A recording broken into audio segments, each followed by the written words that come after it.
Okay guys, so ngayon mag-install tayo ng tire hugger dito sa ating Click version 3 kasi napaka-ikli lang yung old niya.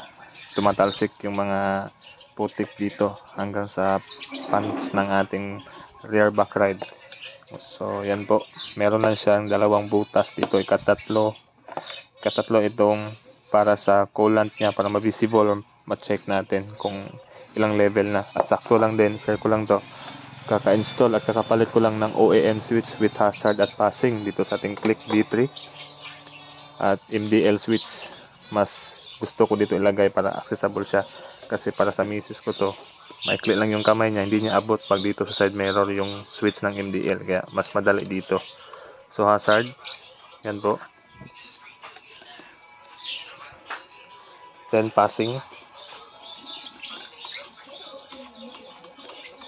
ito yung passing niya. So balik tayo doon, off muna natin. And then ang kailangan lang natin dito is allen na number 5 at Phillips screw. Tatanggalin natin to, first time ko lang din tong gawin, pero analyze ko lang yung kanyang putas. So hindi na natin to tatanggalin, hindi na natin siya tatanggalin. Diyan na lang yung old natin na hugger.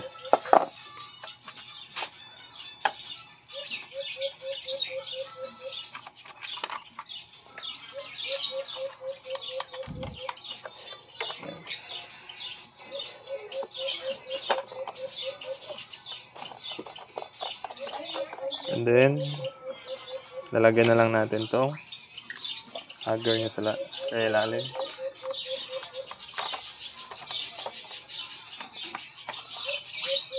So mali pala guys, sorry guys, ito pala tatanggalin, no? Itong dalawang allen pala. Yan, akala ko kasi yung butas na yun is dito, kaya nga nagtaka ako.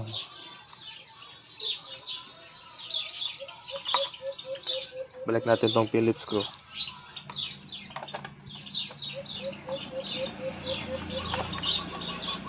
So again, dalawang allen na number 5.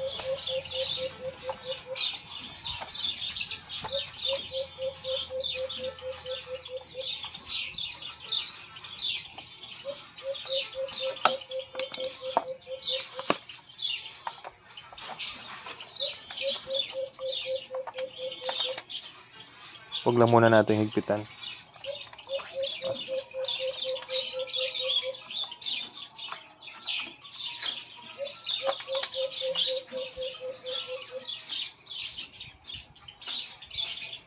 Yan. Then dito sa taas,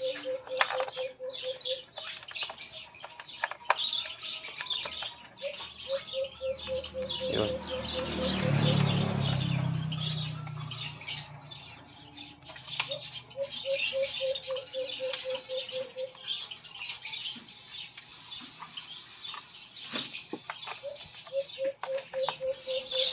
Yan.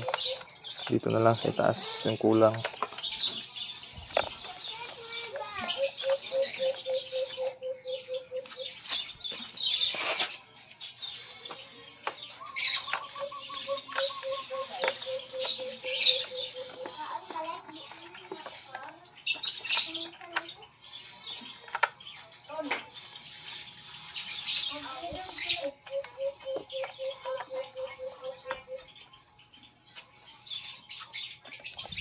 Yan po.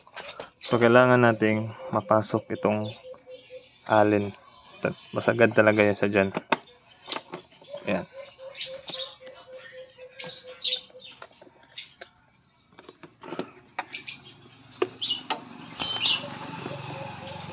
So kailangan natin ng ratchet na allen. Yan po. Number 5 pa rin.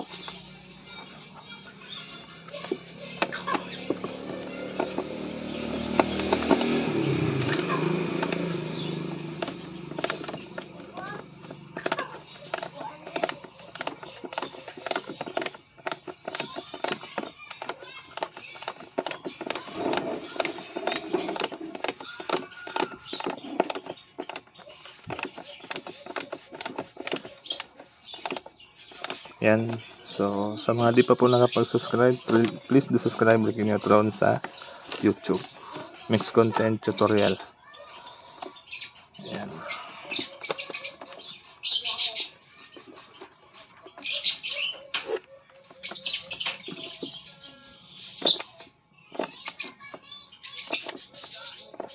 Good.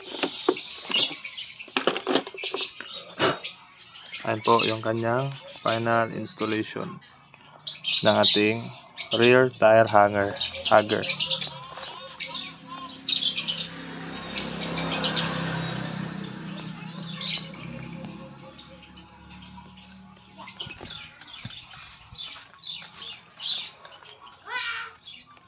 Yan. Thanks for watching.